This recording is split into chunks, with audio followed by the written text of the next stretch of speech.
Mas, vamos lá. Vamos dar mais um passo no caminho de Enoque, né? O Criador nos criou por amor, certo? Então, isso foi o que levou ele a criar. Como a gente disse, ou necessidade, ou prazer, amor, alegria, né? Ele criou por amor, certo? Mas, quando a gente diz que não estamos aqui por acaso, né?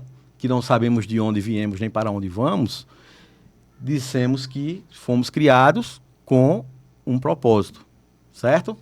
Então, qual foi o propósito de Deus criar todas as coisas? Né? Para que ele criou? Tá, tudo bem, o que levou ele a criar foi o amor. Mas e aí, ele criou tudo e deixou aí, e a gente tá aqui, não sabe por que foi, para que foi, como foi, né? Então, ou seja, a gente tem que saber qual foi o propósito de Deus ter criado todas as coisas. Qual foi? Qual foi? Responda aí nos comentários. Não sabe? Vou dar uma dica. Se ele não precisava, para Jesus, para Deus Filho. Exatamente. Ele nos criou para Jesus. Isso é o que a Bíblia nos diz, certo? Jesus é o primogênito, né, de Deus. Ele é o Filho unigênito de Deus. Ele é o Deus Filho. E ele é um só com Deus, né?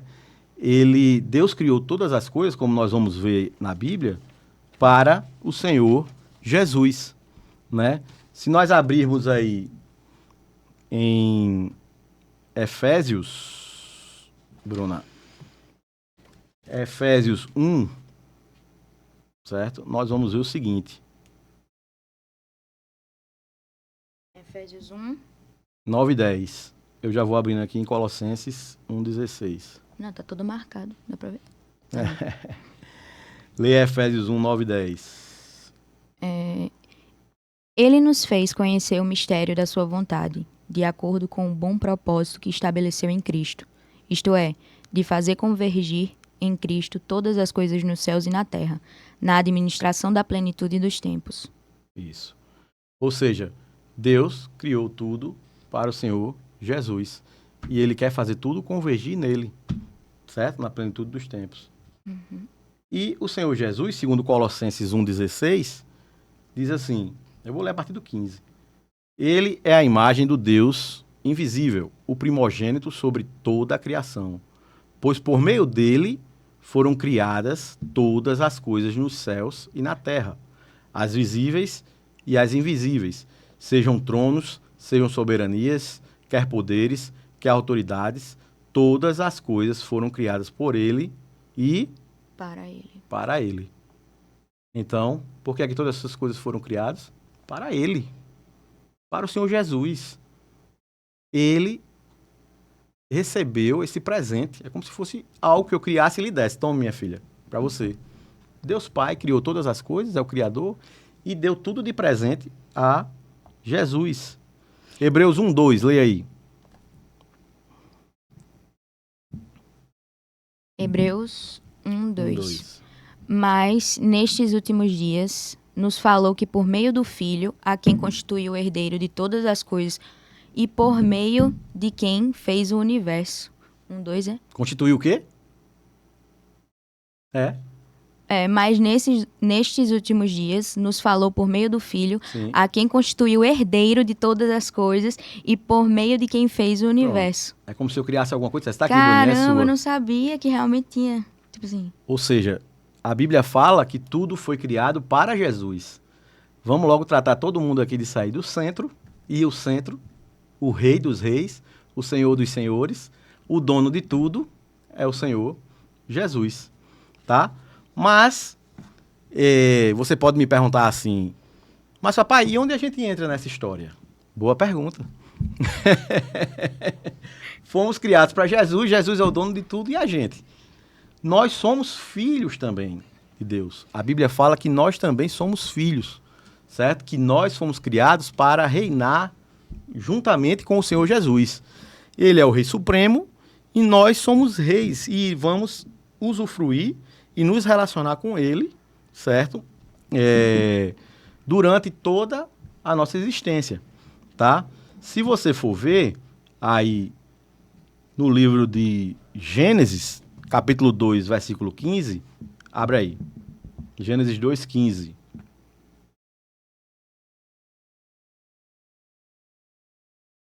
Gênesis 2:15. O Senhor Deus tomou o homem e pôs no jardim do Éden para cultivá-lo e guardá-lo. Exatamente. Ou seja, Deus criou tudo para Jesus, certo? Jesus é o Rei Supremo e Soberano, e nós temos um papel. No início de tudo, nosso primeiro papel foi cultivar e guardar o jardim do Éden. Lê agora o versículo 18, 19 e 20. De Gênesis 2? Gênesis 2. Certo. Então o Senhor Deus disse: Não é bom que o homem esteja só. Farei para ele uma aliada que lhe seja semelhante. Então o Senhor Deus formou da terra 18, 19 e 20.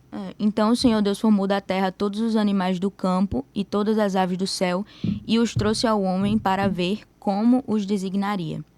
O nome dado pelo homem a cada ser vivo seria o seu nome. Assim, o homem deu nomes a todos os animais de rebanho, às aves do céu e a todos os animais do campo. Pronto. Contudo, não se encontrava para o homem uma aliada semelhante a ele. Primeira coisa que nós vemos é que Deus tem uma parte nisso aí. Deus é quem faz a mulher para o homem. Primeiro, ele se preocupa com o homem, ele se relaciona com o homem, ele vê que o homem não é bom que o homem esteja só, então ele diz, vou fazer uma companheira para ele, certo? Outra coisa que a gente vê é que Deus não deu nome aos animais. Quem deu nome aos animais foi o homem. Então, papai, onde é que a gente entra nessa história? Boa pergunta, né, como eu disse? A gente trabalha junto com Deus. A gente vive no reino de Deus. Deus plantou um jardim, né? Foi Deus quem plantou o jardim e colocou o homem lá para cuidar e para administrar. Então, tudo é de Deus e Deus nos dá para que nós cuidemos, administremos, nós que demos o nome aos animais. Então, ou seja, nós temos um propósito nesse reino, né? Nós temos um relacionamento com o rei, com o dono de tudo, que é Deus, né? Se você abrir aí o capítulo 3 de Gênesis, verso 8, né? Você vai ver que Deus se relacionava conosco, certo? Verso 8. Quando o homem e a sua mulher ouviram o som do Senhor Deus, que caminhava pelo jardim ao sopro do vento do dia. Sim, pronto, só o verso 8, né? O homem e a mulher ouviram a voz do Senhor Deus ao sopro do vento do dia que caminhava pelo jardim, né? Ou seja, Deus passeava pelo jardim. E tem aí, eu creio que depois, eu acho que eu não anotei então, diz assim, Deus disse, onde estás? Né? É no 9. No 9, veja aí. Onde Lê o o Senhor 9. Deus, porém, chamou o homem e perguntou: Onde estás? Onde você está? Ou seja, Deus estava passeando pelo jardim e procurando o homem, querendo se relacionar com ele. Isso demonstra, esse versículo demonstra que isso era um costume de Deus, né? Deus andava pelo jardim. Deus queria ter uma relação relacionamento direta com o seu filho, o homem, né? Então, assim, nós fomos criados. O propósito de tudo ter sido criado foi para o Senhor Jesus. É um presente, ele é o herdeiro. Mas nós vivemos dentro desse reino, usufruímos desse reino, certo? Como ele disse aí, Deus plantou um jardim, colocou o homem.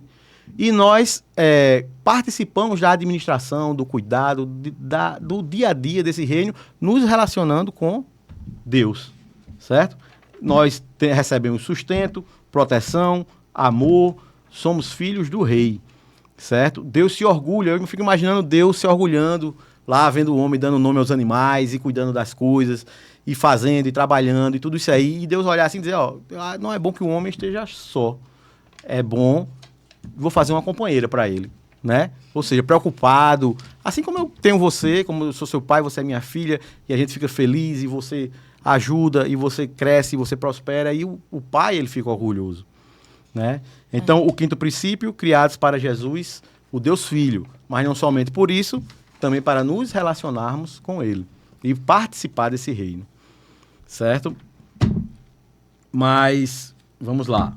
Que Deus maravilhoso, né? Exatamente. Ele que vem atrás da gente, ele que... O rei de tudo e de todos, se você parar para pensar assim, é muito forte. E a gente ainda E a gente, às vezes, ainda é mal agradecido. E, às vezes, a gente ainda não quer se submeter, né? Como eu mesmo, na minha vida, tive muito problema, assim, em aceitar porque eu tinha que, de repente, me submeter a Deus e a um Criador e a uma pessoa... E eu não tenho... Assim, eu ficava pensando, eu não tenho o domínio da minha vida, né? Eu não tenho... A minha vontade não é o centro de tudo. Existe alguém que... Deus me criou para um propósito. Então, ou seja, o propósito não é o que eu quero, o propósito é o que ele determina, né? Isso faz com que você entre em certos conflitos. E quando a gente é jovem, principalmente, né? Você fica querendo... Tem gente que não quer nem acreditar no Criador. Já reluta e faz de tudo para negar que ele existe, né? E dizer assim, não aceito não esse negócio de Criador, não. E outros aceitam um Criador, como eu, durante muito tempo, mas que dizia, tem um Criador, mas era bom que ele ficasse lá na dele, eu ficasse aqui na minha, e eu fizesse minha vontade e não tivesse muita interferência, né? Mas nós vamos vendo, com o passar do tempo, que quanto mais cedo a gente aceita essas verdades, a gente vai poupar muita coisa e muito sofrimento na nossa vida. É verdade. E o slide tá dando spoiler do princípio 6. É no 5? Opa, não, a gente tá atrás ainda. A gente tá no 5. A gente tá no princípio 5, Volta. A gente não botou o slide do princípio, não? Não é possível. Fomos criados para Jesus. Certo? Esse é o propósito da criação. É isso aí. Fomos criados para Jesus.